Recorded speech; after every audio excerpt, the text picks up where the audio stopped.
That's my neighbor over there. We like to look at his cows. We need some. Coyotes ate all our goats, so we hadn't got caught back up since we're working on the house. Pets and goats are like people. You're not going to spend time with them, you don't get them. So we don't have them.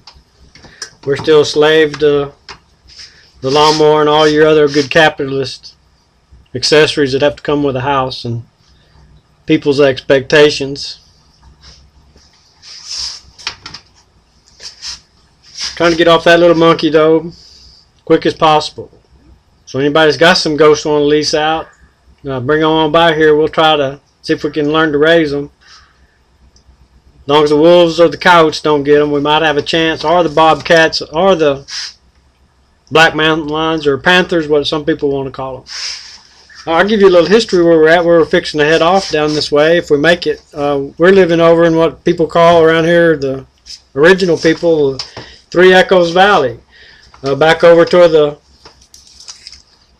what you call west, is about 2 miles. There's another valley. We're fixing to drop off into a valley that's pretty steep. Might be 75-foot lateral drop.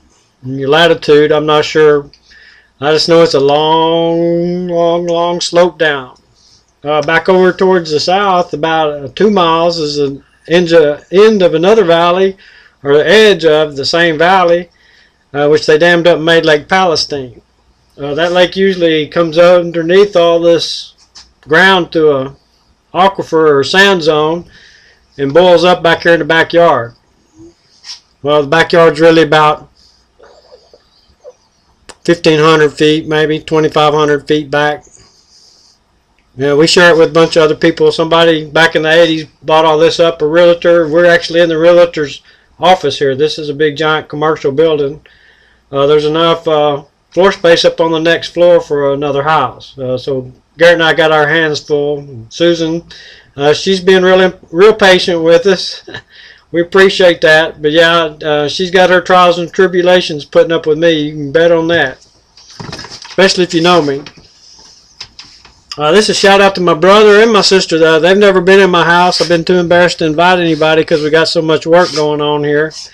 But what I'll fill you in, the rest of the history we got off track there is the Indians, which is Chief Joseph, and I'm not sure if they were Caddo or Comanche or another local tribe. They lived in this valley behind me here. We find all kinds of artifacts, and so we have to kind of be careful where we go do stuff just out of respect. Also, back over in the next valley, there's a lake on top of where the battlefield was. So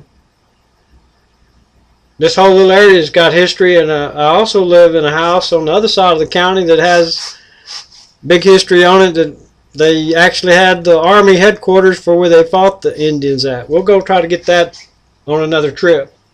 Right now today we're going to try to go down to the water and go see the duck pond, and where it's really a artesian spring comes up from the lake as it comes across from the other side of the valley.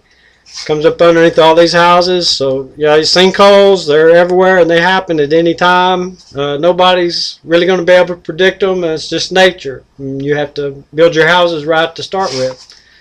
We're going to boot off of here, see if we got anything. This is just a test, and maybe it'll make it to the strip and maybe not. Y'all take care. Out of the man cave.